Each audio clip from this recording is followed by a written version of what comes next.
এই কাহিনীর সমস্ত চরিত্র এবং ঘটনা সম্পূর্ণ কাল্পনিক।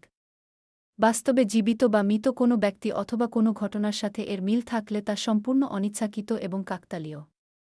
ব্যবহৃত অপ্রাকৃত এবং অলৌকিক ঘটনাক্রম পরিবেশনার উপক্রম মাত্র। কুসংস্কারে বিশ্বাস করবেন না, কুসংস্কার ছড়াবেন না। পুরো কলকাতার তথা পুরো ভারতের সবচেয়ে নামকরা এলিজেবল ব্যাচেলার মিস্টার সিদ্ধার্থ সিংহ রায়, যার নানা দেশে ছড়ানো ফ্যাশন হাউস, কানাডায় বিজনেস ডিল করতে গিয়েই প্রেমে পড়ে খ্রিস্টান মেয়ে রুষার।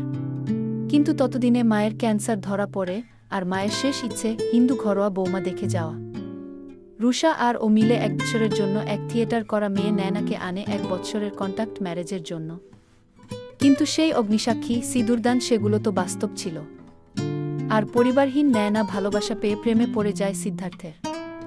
অভিনয় করতে করতে একে অপরকে ভালোবেসে ফেলে, কিন্তু কেউ বলার সাহস পায় না। নয়না ভাবে ও ওর যোগ্য নয়, আর সিদ্ধার্থ ভাবে রুষাকে ধোঁকা দেওয়া হবে।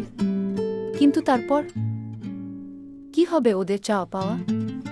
এই 1 বৎসরের অভিনয়ের মধ্যে কখন যে আমার পুরো মনটা তোমাকে দিয়ে ফেলেছি সিদ্ধার্থ, আমি নিজেই জানি না।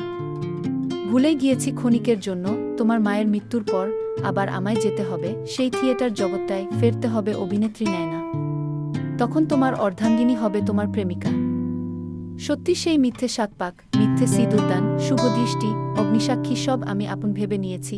ভুলেই গেছিলাম আমি অভিনয় করতে এসেছি তোমার মায়ের যোগ্য বৌমা সেজে। কখন যে অভিনয়টাকে আর তোমাকে ভালোবেসে ফেলেছি সিদ্ধার্থ, আমি নিজেই জানি না। আসলে এই অনাথা চরিত্রহীনকে কেউ কখনো এতটা ভালোবাসা আর পরিবারের সুখ দেয়নি, তো সেজন্যই। তবে ঠাকুরের কাছে প্রার্থনা করব, পর জন্মে যেন তোমার যোগ্য হয়ে জন্মগ্রহণ করি। তোমরা ভালো থেকো। আজকের পর্বটি এতটুকুই।